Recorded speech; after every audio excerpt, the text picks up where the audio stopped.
देखिए, exit poll करता कौन है? व्यक्ति करता है। वो लोगों से संवाद करता है, उनके करीब पहुंचता है।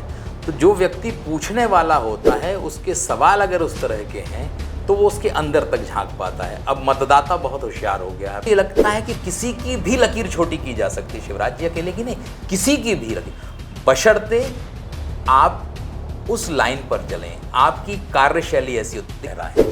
जब बीजेपी इसका एनालिसिस करेगी तो वो ये देखेगी कि हमने कितने ओबीसी नेता वहां भेजे और उनका हमें क्या फ़ायदा हुआ। ये बात बिल्कुल सही है कि मोहन यादव ने काफ़ी मेहनत की, कई दौरे किए, सभाएं की, और वो एक वर्ग को रिप्रेजेंट करते हैं, आप ये मान के चलिए ओबीसी। लेकिन जो ये लड़के जर्नलिज्म करके निकल रहे हैं या जो ये सर्वे से जुड़ रहे हैं, उन्हें कितना पैसा दे रहे हैं? तो जब आप उन्हें आर्थिक तौर पर मजबूत नहीं करेंगे या अर्थ इतना नहीं देंगे कि पूरे में घूम सके, तो हो सकता है जो सर्वे करने वाला वो एक ही बूथ पर खड़ा हुआ, उसने 25 लोगों से बात कर ली। तो हरियाणा विधानसभा के आज परिणाम आए हैं और इस परिणाम में भारतीय जनता पार्टी तीसरी बार सरकार बनाती हुई नजर आ रही है। 57 साल में पहली बार हुआ है कि कोई तीसरी बार लगातार सरकार में मौजूद रहेगा, क्योंकि इससे पहले अभी तक भारतीय जनता पार्टी 2 बार सरकार बनाती थी, तीसरा चुनाव था और तीसरी बार भी भारतीय जनता पार्टी ने बहुमत के साथ में सरकार बना ली है।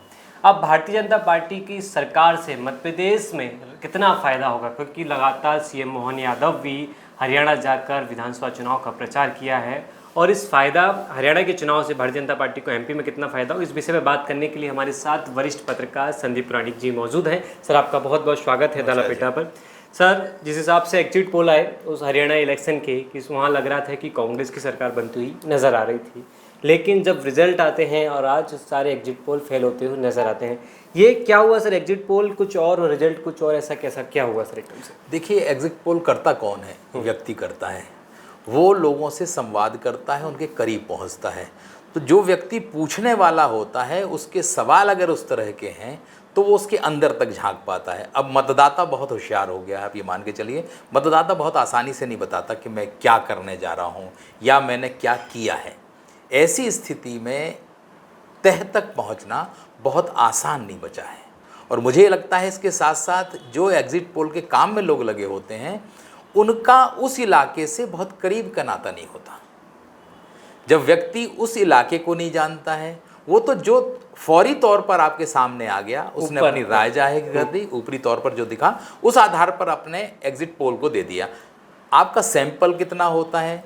1 लाख में मुश्किल से 5 लोग, 1 करोड़ में मुश्किल से 2 लाख लोग। तो जो आपका ये रेशो है, ये सबसे बड़ी समस्या खड़ी करता है एग्जिट पोल में। कई बार आपका, मैं इसको तुक्का मानता हूँ पूरी तरह, क्योंकि मैंने भी बहुत, जब जर्नलिज्म की है तो मैंने भी करीब से इन सर्वे को देखा है, सर्वे में हिस्सा भी लिया है। तो जब आपके तुक्के सही निकल जाते हैं तो वाह वाह हो जाती है। कई बार हमने देखा है, कोई चाणक्य है, कोई दूसरे चैनल है, इनके एग्जैक्ट निकल गए तो लोग ये कहने लगे कि नहीं, ये सर्वे सबसे बढ़िया है। ये एक पेशा है, आप इस चीज़ को ऐसे भी समझना पड़ेगा कि जितनी एजेंसी हैं ये काम करती हैं, इनका भी धंधा है। अब इस एजेंसी की मंशा क्या है, मैं ये नहीं कह रहा, ना मैं उस एजेंसी की मंशा पर सवाल उठा रहा हूँ, लेकिन वो भी व्यक्ति है, वो भी किसी से जुड़ा होता है, वो किसी से कहीं ना कहीं एफिलिएटेड होता है। तो मुझे लगता है कि ये जो नतीजे आए हैं वो ये बताते हैं कि मतदाता के अंदर तक एग्जिट पोल के लोग नहीं पहुंच पाए। सर, मध्य प्रदेश में भी हमने देखा कि मध्य प्रदेश में एग्जिट पोल कुछ और कह रहे थे, कांग्रेस की सरकार बनती हुई नजर आ रही थी, लेकिन बीजेपी की प्रचंड जीत हुई है यहाँ पर। तो कहीं ना कहीं एग्जिट पोल अब गलत होते हुए नजर आ रहे हैं। पहले लोगों को जो एग्जिट पोल थे लोकसभा चुनाव के, हमने इससे पहले 2014 में देखे, 18 में देखे, तो एग्जिट पोल कहीं ना कहीं सटीक बैठे, लेकिन इस बार सारे एग्जिट पोल फेल हो गए सर। देखिए, आप ये मान के चलिए कि एग्जिट पोल, मैंने जैसे पहले कहा, वक्त बदल रहा है, चीज़ें बदल रही हैं, मतदाता भी गंभीर होता जा रहा है, वो अपनी बात नहीं कहता। दूसरी चीज़, जो एजेंसी सर्वे करा रही है, एग्जिट पोल करा रही है, उसके लोग कितने गंभीर हैं। आपको राघव जी एक बात मान के चलनी पड़ेगी कि वो व्यक्ति है जो आपके लिए काम कर रहा है, क्या आप उसको इतना पैसा दे रहे हैं कि ईमानदारी से एक घर तक पहुँचे?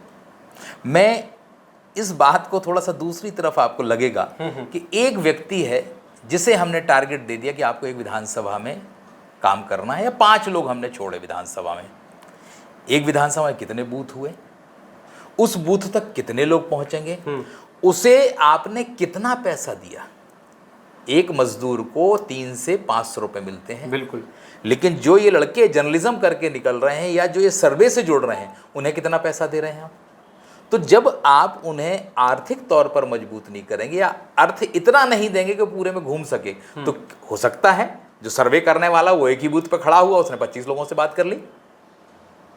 तो जब तक आपकी पहुंच अंतिम व्यक्ति तक नहीं होगी, तब तक मुझे लगता है कि एग्जिट पोल फेल इसलिए हो रहे हैं कि अब कंपनियां इनमें आ गई हैं, कंपनियां अपने लोग तैनात करती हैं, कंपनी से जुड़े लोगों की आस्था किसी और से होती है, और जिसके जरिए वो एग्जिट पोल कराते हैं उसको पैसा नहीं देते, उसको मानदेय उतना नहीं देते कि वो श्रम कर सके, मेहनत कर सके और अंतिम व्यक्ति तक पहुंचे। वो भी जो पैसा आपने दिया है उसमें से वो कुछ बचत करने की कोशिश करता है, उसका नतीजा मुझे लगता है कि इसके पीछे जो है वो ये दिखने लगा मुझे। सर, सीएम मोहन यादव का आज बयान आया। सीएम मोहन यादव कहते हैं कि हरियाणा में मैं खुद गया हूं, मैंने प्रचार किया है, मैंने पहले भी वहां कहा था कि सरकार तो बीजेपी की बनेगी।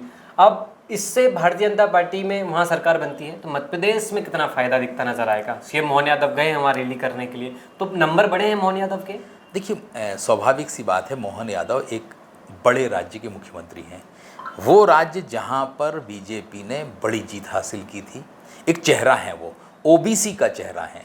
जब बीजेपी इसका एनालिसिस करेगी तो वो ये देखेगी कि हमने कितने ओबीसी नेता वहाँ भेजे और उनका हमें क्या फ़ायदा हुआ। ये बात बिल्कुल सही है कि मोहन यादव ने काफ़ी मेहनत की, कई दौरे किए, सभाएं की, और वो एक वर्ग को रिप्रेजेंट करते हैं, आप ये मान के चलिए ओबीसी को। तो बीजेपी ने जो जीत हासिल की है उसमें इन सारी चीज़ों का योगदान है। और जहाँ तक आपने मध्य प्रदेश की राजनीति की बात की, तो मोहन यादव के लिए कोई चुनौती नहीं है, आप ये मान के चलिए वर्तमान दौर में। वो कंफर्टेबल हैं, सरकार ठीक ठाक तरीके से, ठीक है आरोप हैं, प्रत्यारोप हैं, कुछ घोटाले भी सामने, तमाम चीज़ें आ रही हैं, लेकिन आज चुनौती किससे होती है आपको? बाहर वाले से नहीं होती, चुनौती आपको अंदर के व्यक्ति से होती है। तो मुझे तो दूर दूर तक कोई ऐसा नहीं दिखता जो उन्हें मुकाबले में भी नजर आए। और जहाँ तक मोहन यादव की है सक्रियता, मोहन यादव के सामने एक बड़ा मुकाबला है, वो है शिवराज जी। शिवराज सिंह चौहान वो लकीर खींच के गए हैं बड़ी, जिसे छोटी करना है मोहन यादव को। और आप ये देखिए कि मोहन यादव उसी दिशा में बढ़ रहे हैं। तो नंबर बढ़ेंगे सर इस चीज़ से। हरियाणा चुनाव यदि बीजेपी ने जीता है तो मोहन यादव का प्रचार वहाँ करना, तो नज़रों में लोगों के बड़े जो नेता हैं बीजेपी के दिल्ली में, उनके नंबर बढ़ गए हैं मोहन यादव के। स्वाभाविक सी बात है, मोहन यादव को चुनाव प्रचार के लिए किसने भेजा? पार्टी हाईकमान ने। खुद तो फैसला आप कर नहीं सकते, पार्टी को और पार्टी हाईकमान को लगा होगा कि आपकी उपयोगिता है हमारे उस राज्य में, लिहाजा आपको भेजा। और नतीजे जब आपके अनुकूल आए, मतलब पार्टी जीत गई, तो यहाँ नंबर बढ़ना स्वाभाविक सा है। जितने नेता प्रचार करने गए होंगे उन सबके नंबर बढ़ेंगे। उसका कारण भी है कि पार्टी हाईकमान भेजता है आपको, उम्मीद लेके भेजता है। हमने आपको 10 सीटों पे टारगेट दिया, आप 10 जगह गए और 10 में से हम 8 जीत गए। उस स्थिति में जीते जब एग्जिट पोल हमें हरा रहा था, बिल्कुल विपरीत थे। तो मुझे लगता है कि मोहन यादव की स्थिति पहले से बेहतर होगी और उनका कद तो राजनीतिक तौर पर बढ़ेगा ही। सर, आपने एक बात कही अभी कि शिवराज सिंह चौहान एक ऐसी लकीर खींच के गए हैं कि मोहन यादव को उसको छोटी करना पड़ेगा। तो 5 सालों में आपको लगता है कि मोहन यादव ऐसी चीज़ कर पाएंगे कि शिवराज सिंह की वो लकीर को छोटी कर पाएँ? देखिए, ये कार्यशैली है आपकी, आप कैसे काम करते हैं। तो मुझे ये लगता है कि किसी की भी लकीर छोटी की जा सकती है, शिवराज जी अकेले की नहीं, किसी की भी लकीर, बशर्ते आप उस लाइन पर चलें, आपकी कार्यशैली ऐसी होती। देखिए, एक राजनेता के लिए सबसे बड़ी बात क्या है? एक उसकी ईमानदारी, दूसरी उसकी छवि, तीसरी उसकी ब्यूरोक्रेट्स पे पकड़, चौथी जनता के बीच जगह बनाना।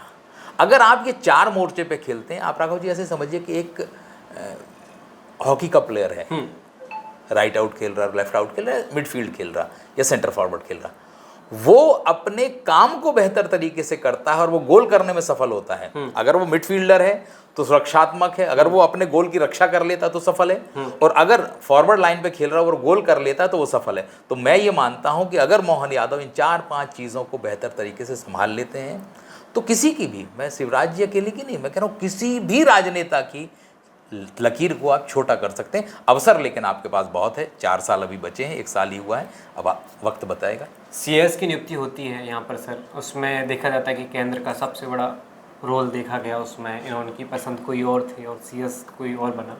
तो क्या लगता था लोगों के कांग्रेस का आरोप ये था कि मोहन यादव पर्ची वाले सीएम हैं, तो पर्ची के हिसाब से ही काम करेंगे। मुझे लगता नहीं कांग्रेस का आरोप था कि वो 5 साल तक काम कर पाएंगे। तो ऐसा कुछ डाउट है कि 5 साल तक वो कर पाएंगे या सरकार इन्हें कोई और नया चेहरा लेकर आएगी मध्य प्रदेश में?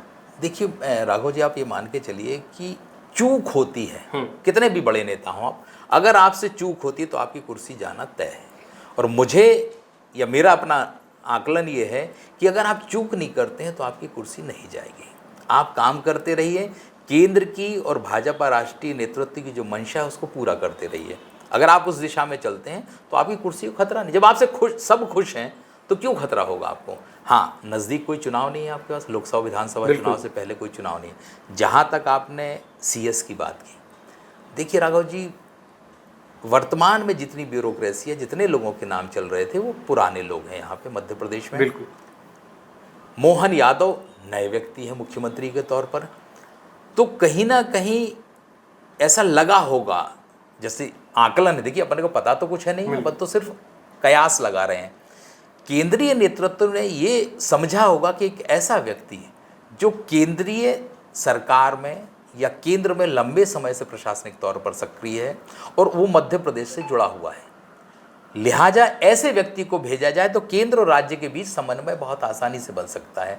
तो मुझे लगता है कि अगर केंद्र ने भेजा है तो ये सोच के भेजा होगा, और अगर कोई ये कहता है कि इसमें मोहन यादव की राय नहीं ली गई हो तो मैं इससे सहमत नहीं हूँ। ये जरूर हो सकता है समन्वय बिठाने के लिए फैसला लिया गया है। जी हाँ। चलिए सर, बहुत बहुत धन्यवाद। धन्यवाद।